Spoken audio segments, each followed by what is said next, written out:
What's going on, everybody? This is Coach K. Take a look at the workout for today. Right now, I'm going to take you through an overview of what we're doing. So, this is day 2. The focus is on unilateral strength and stability. That means opposite sides of the body are working to achieve the same goal. To warm up, we have some joint mobility, so that's neck circles, wrist circles, elbow circles, seal swings, torso rotations with the knee raise. Seal swing is hands go from the front of the body to the back of the body. We got knee hugs, standing quad stretch, alternating high kicks, scorpion kicks, that's essentially a back kick, trying to bring the heel over the head. And then we have some spinal rocks, that's done on the back. Right, then for movement prep, we have shoulder cards, which is controlled articulations of the joint. And we have 8 RDL airplanes. Pretty tricky, we'll get into that later. For the superset of today, we're trying to build back strength, upper back, middle back, lower back strength, and glute hamstring strength with quad stability or knee stability. Right, the Shinobi Roll, that's 10 to 15 reps per side. That's done in a deep runner's lunge. We keep the back leg straight and the front leg bent. That front shin should be about parallel to the ground with the back leg as straight as possible. Feel the quad lock out on the knee extension, and your hips should be as low to the ground as possible. The feet are in a narrow stance, right? So if my left leg is bent, I'm gonna have my dumbbell or my kettlebell in my right hand. That means my right hand is performing most of that movement. My right hand, right shoulder, and right scapula. The second exercise, this is what you do as soon as you finish the Shinobi Roll. All right, the second exercise is an RDL. So if I have my kettlebell in my right hand, I'm gonna balance my body on the left foot. I essentially perform a single leg hinge. Some of you may think of it as a good morning. And I'm gonna slowly lower the kettlebell down to the floor until it gently taps. As I go down, the lifting leg trails behind me and up. Right, I wanna keep all of the balance in the center of the foot, otherwise known as a tripod foot.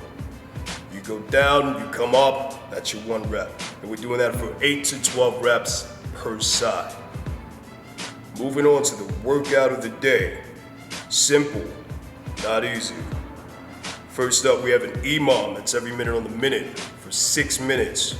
Find a wall, press yourself against the wall, lean into it, feel your triceps engage, feel your chest muscles and your shoulders engage, feel your abdomen engage. You're gonna press into that wall as hard as you can and sprint as hard as you can, moving your hips and knees and legs as fast as you can for 20 seconds. You'll rest the remainder of the minute. As soon as the next minute starts, get back to it. And again, that's Imam for 6 minutes. Next, you have another Imam for 6 minutes. You have 6 candlestick roll-ups with your feet together in whatever stance that you're comfortable squatting from. If you can do this in a pistol, give it a shot.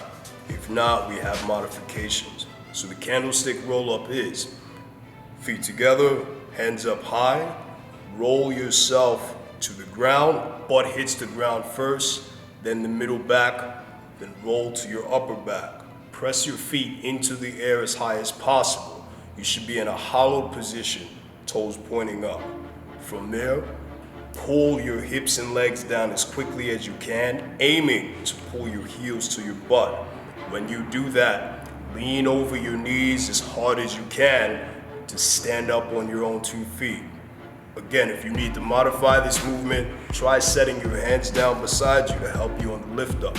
If not, do it in a pistol, right? That's the most advanced version. Again, that's a candlestick roll up. You're completing 6 of those as fast as you can within the minute.